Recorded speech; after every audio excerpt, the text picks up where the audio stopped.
Olá, nessa aula vamos falar de geração de malha usando a ferramenta ANSYS Smashing. Então a geração de malha é uma etapa importante na análise de CFD. Então depois de importar ou criar geometria e fazer as limpezas necessárias, a gente precisa gerar malha para poder passar esse domínio discretizado para o solver e fazer a configuração do modelo. E a malha envolve alguns aspectos. Então a gente tem no ANSYS Meshing uma série de métodos de malha, métodos, por exemplo, a geração de malha de tetraedros ou de hexaedros, ou malhas híbridas. A gente tem controles globais que são aplicados a todo o domínio. Também temos controles locais que podem ser aplicados localmente, dependendo da necessidade. E, finalmente, ao final, depois de ter gerado a malha, a gente pode verificar a qualidade da malha. Isso é importante fazer antes de passar a malha para o solver. Porque se a qualidade for ruim, nem vale a pena passar, porque já saberemos que o processo iterativo vai ter dificuldade de convergência. Então, o que é o ANSYS Mesh? O ANSYS Mesh é um componente do ANSYS Workbench. Então, ele só funciona dentro do Workbench, não funciona fora. E o ANSYS Mesh reúne uma série de tecnologias de geração de malha existentes em outros malhadores que tinham sido oferecidos pela ANSYS. Alguns ainda existem e outros já foram descontinuados. Então, por exemplo, o ISAM, T-Grid, que agora se chama Fluent Meshing, CFX Mesh e Gambit. E o ANSYS Meshing é um gerador de malha genérico que pode ser usado para gerar malha para qualquer física. Então, tanto para CFD, para qualquer um dos solvers, né, Fluent, CFX e Polyflow, como para análise estrutural e eletromagnetismo. E ele pode ser integrado diretamente com outros sistemas do Workbench. Para começar o ANSYS Meshing, então a gente abre o Workbench e a gente tem basicamente duas maneiras de iniciar o meshing. A gente pode vir no Analysis Systems e puxar uma caixa de Analysis System completa, como por exemplo Fluent ou o Static Structural. E na célula Mesh, a gente clica com o botão direito e clica em Edit para abrir o ANSYS Meshing. Também é possível puxar na opção de Component Systems, a gente puxa diretamente o componente Mesh. E aí também na célula Mesh, com o botão direito e clicar em Edit, a gente abre o ANSYS Meshing. E aqui vale lembrar a necessidade de gerar malha. A gente tem nossos domínios que costumam ser muito complexos e infelizmente a gente não conhece a solução exata das equações que regem o fenômeno. Então o que a gente faz? A gente reescreve essas equações numa forma algébrica, aplicando, por exemplo, métodos volumes finitos, que é um método de discretização. E aí a gente divide o domínio em pedaços e aplica essa versão algébrica das equações em cada um desses pedaços. Então, a gente pega em cada um desses volumes ou cada uma dessas células e a gente aplica as equações algébricas que a gente vai usar para resolver. E é claro, a gente acaba montando um grande sistema de equações que deve ser resolvido computacionalmente. E os requisitos da malha, o que são? Eficiência e acurácia, então a gente precisa refinar onde houver altos gradientes ou detalhes geométricos. Malha grosseira no resto do domínio. Então, o que a gente procura recomendar? Onde tiver regiões com detalhes geométricos pequenos, ou a gente sabe que vai ter gradientes altos das nossas variáveis, naquela região a gente procura refinar mais.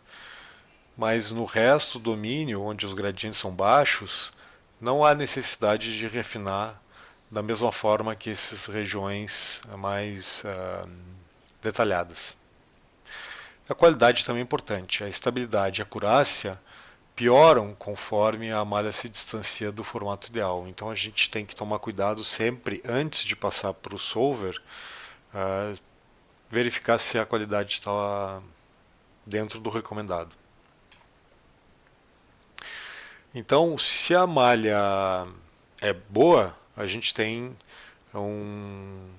uma convergência suave, e a gente consegue convergência de uma forma relativamente rápida. Então, o critério de qualidade dentro dos limites corretos, a malha validada para física, por exemplo, camada limite, é importante capturar corretamente os efeitos de parede, a solução independente de malha, os detalhes geométricos são capturados.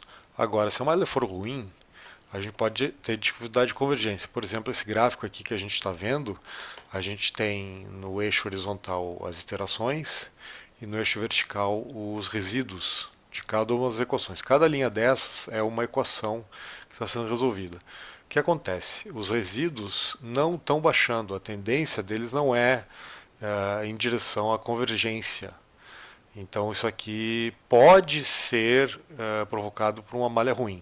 É claro que a dificuldade de convergência pode ser causada por vários fatores, e um dos fatores é a qualidade da malha.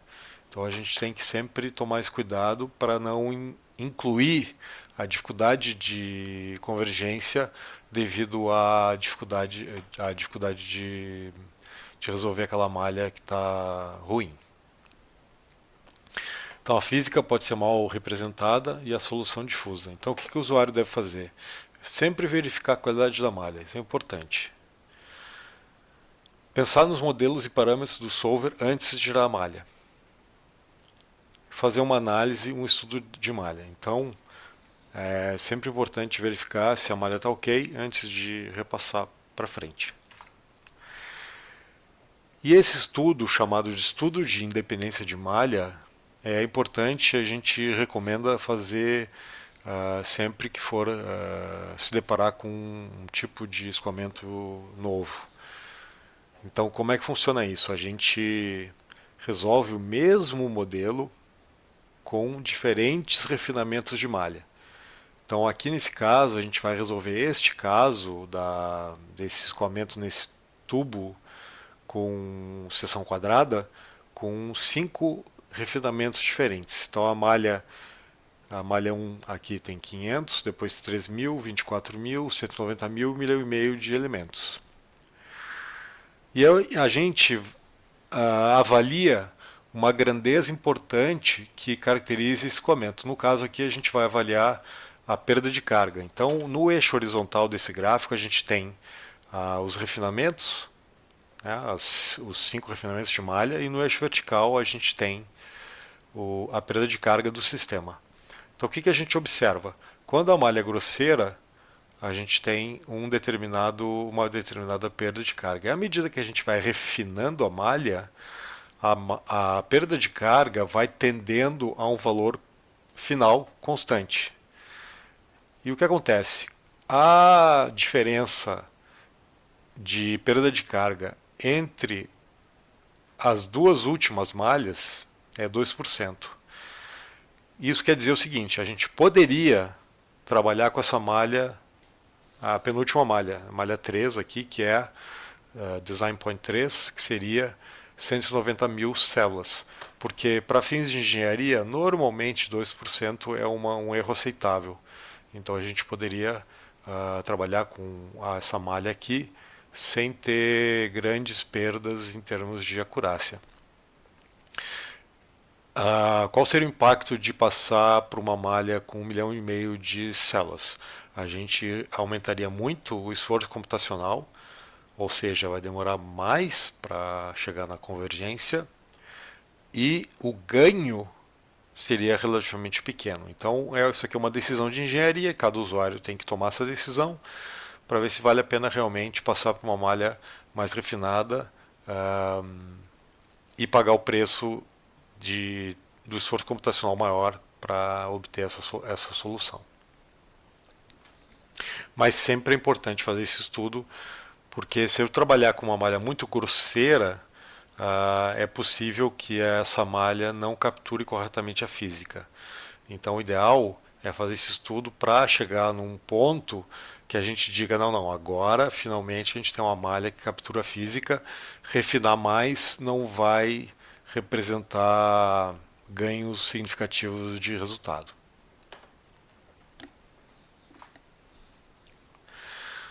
A gente tem no Ansys Meshing a possibilidade de gerar malha com diferentes tipos de células e aqui é uma discussão importante entre hexa versus tetra. Os elementos hexaédricos, em geral, eles são melhores para fins de convergência, que eles concentram em uma direção, os ângulos não mudam. Mas tem uma limitação, que é se adaptar às geometrias complexas. Então o tetraedro ele tem essa grande vantagem de se adaptar melhor a qualquer geometria. Só que ele tem um problema de que os ângulos mudam. Então, em geral, a gente tem que tomar cuidado com o tetraedro em regiões onde o escoamento ele tem uma direção preferencial, como por exemplo junto às paredes, que o escoamento tende a ser paralelo à parede. Então, nesses casos, quando a gente trabalha com tetraedro, a gente costuma colocar prismas junto das paredes, que no Ansys Meshing a gente chama de inflation.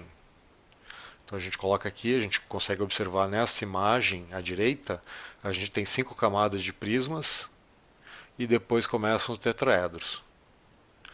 Tá, então sempre que for trabalhar com tetraedro, a gente recomenda colocar prisma junto das paredes. E aí a quantidade de prismas depende da situação. Normalmente para escoamentos internos, 5 camadas até 10 camadas é suficiente. Agora, escoamentos externos, é comum a gente ver 20, 30, 40 camadas de prisma junto das paredes. Então, depende de cada caso. Então, a solução para a camada limite é uma malha híbrida. Né? Eu tenho prisma e tetra. Tá? Existe um outro tipo de elemento que a gente não está vendo aqui, que é a pirâmide. Normalmente, a pirâmide ela é criada quando a gente tem uma parte do domínio com hexaedro e outra parte com tetraedro. Então a transição entre hexa e tetra é feita com pirâmide. E é claro, as ferramentas de Safira da Ansys aceitam a malha com todos esses tipos de elemento.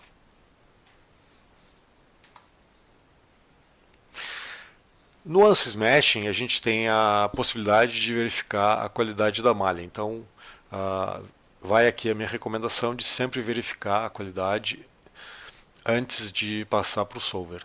Então, o Ansys Meshing possui uma série de métricas para verificar a qualidade da malha, mas para CFD a gente recomenda esses dois, que são Skewness e Orthogonal Quality, que na verdade eles estão medindo a distorção dos elementos, mas cada um deles calcula isso de uma forma um pouco diferente, mas a ideia é a mesma. Eu quero evitar elementos muito distorcidos. Então eu tenho o Skewness e o Orthogonal Quality, qualquer um dos dois a gente recomenda usar como avaliação da qualidade da malha. Então aqui nesse exemplo à direita a gente está verificando a qualidade usando a métrica Orthogonal Quality e a gente considera que 0 é o elemento totalmente distorcido e 1 é o elemento perfeito. Então esse valor varia de 0 a 1 e a gente gostaria que todos os elementos se aproximassem de valor 1. Então a gente verifica aqui o valor mínimo é 0,23, que é o pior elemento, né? O mínimo, pior elemento, o mais próximo de 0, 0,23. Está dentro da recomendação, que a gente vai ver em seguida as faixas de recomendação, tanto para o Orthogonal Quality quanto para a Skewness. Então, esta malha poderia ser repassada para o solver. Então, aqui a gente tem as recomendações, tanto para Skewness e Orthogonal Quality, tomando o seguinte cuidado, tá? Os dois variam de 0 a 1, só que eles têm critérios invertidos de qualidade. O Skewness varia de 0 a 1, sendo que 0 é o elemento perfeito e 1 é o elemento totalmente distorcido. Já o Orthogonal Quality, 0 é o elemento totalmente distorcido e 1 é o elemento perfeito. Então aqui no Skewness a gente recomenda que os elementos tenham valores menores que 0,97. tá? Menor que 0,97. Se estiver acima disso, é uma possibilidade de ter dificuldade de convergência. Basta um elemento muito distorcido para provocar dificuldade de convergência. Mesmo que eu tenha milhões de células, um único elemento pode acabar com a convergência do processo. E se eu tiver um único elemento, por exemplo, com skewness 1, quer dizer que esse elemento colapsou, uma face do elemento está sobre a outra e o volume desse elemento é zero. Então vai divergir na primeira iteração, porque vai dar uma divisão por zero e vai divergir. Então não podemos ter nenhum elemento com skewness 1. Assim como não podemos ter nenhum elemento com quality, orthogonal quality 0.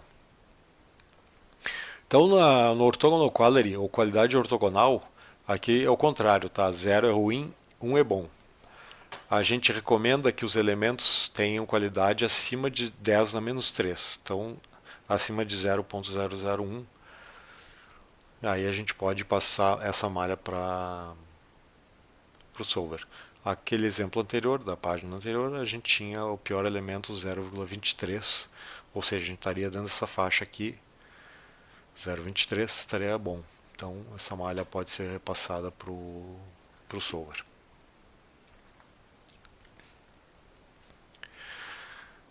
Então, fatores que impactam a qualidade da malha. Primeiro fator é a geometria. Existem situações em que a geometria é bastante complexa e possui detalhes geométricos que acabam provocando dificuldades na geração de malha. Então, nesses casos, é possível até a gente ter que voltar para o CAD ou para a ferramenta que limpa a geometria, como Space Clean, por exemplo. A gente pode ser obrigado a simplificar a geometria. Parâmetros de malha também pode interferir na qualidade da malha. Então, um problema que pode acontecer é quando a gente tem um elemento da malha maior do que o nosso menor detalhe geométrico. Então, o que acontece? O ANSYS Meshing vai ser obrigado a colocar um elemento muito grande num detalhe geométrico pequeno e acaba gerando elementos distorcidos. Métodos de malha também, então a gente tem que tomar cuidado para selecionar os melhores métodos de acordo com o tipo da geometria.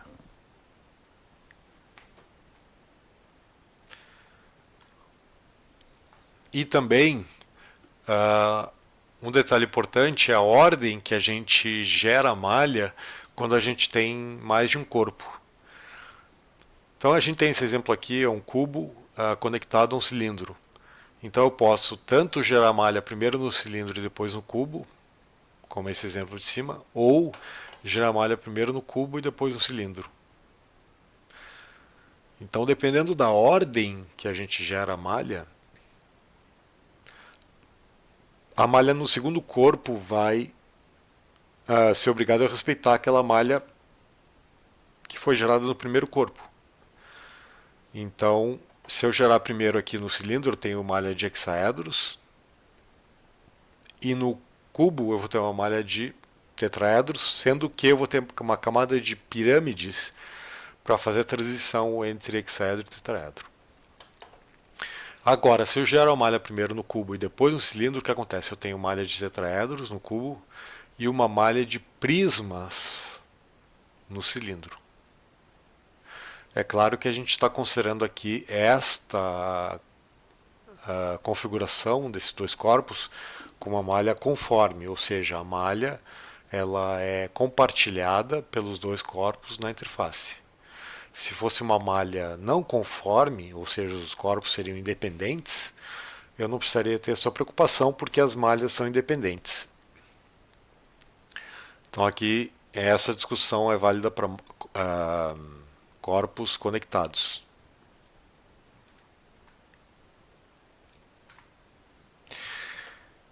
E aqui a gente tem também no ANSYS Meshing Sizing Functions. Isso aqui é uma opção que a gente tem para pedir que o ANSYS Meshing refine a malha em função de algum detalhe geométrico. Porque normalmente, na maior parte dos casos, a gente consegue trabalhar com uma malha homogênea, ou seja, o tamanho dos elementos ele é praticamente o mesmo ao longo de todo o domínio. Então a gente aplica apenas parâmetros globais de geração de malha, mas às vezes a gente pode necessitar de algum refinamento local por alguma razão. Então a gente tem size functions que a gente solicita que o próprio sysmeshing automaticamente refine dependendo da característica geométrica. Então a gente tem essas duas principais formas de size functions, que é curvature, ou seja, quando tem curvatura ele refina mais, e eu tenho proximity, ou seja, quando eu tenho duas superfícies próximas, eu posso dizer que eu quero um número mínimo de elementos entre essas superfícies. Então essas duas size functions nos permitem fazer esse refinamento automaticamente, sem ter que apelar para um refinamento local, do tipo criar uma regra local de geração de malha apenas para essa região. Então isso aqui é feito automaticamente e pelo gerador global de malha do ANSYS Meshing. E é claro, eu posso ter essas duas metodologias de refinamento juntas, no mesmo critério. Então, posso gerar malha com os dois ligados. E isso ajuda a reduzir também a contagem de células, porque eu só refino aonde eu preciso. Só vou gerar malha refinada onde é realmente necessário. Se eu fosse colocar esse refinamento aqui em todo o domínio, acabaria com uma malha muito refinada, um número de elementos muito alto e o tempo computacional acabaria sendo alto também.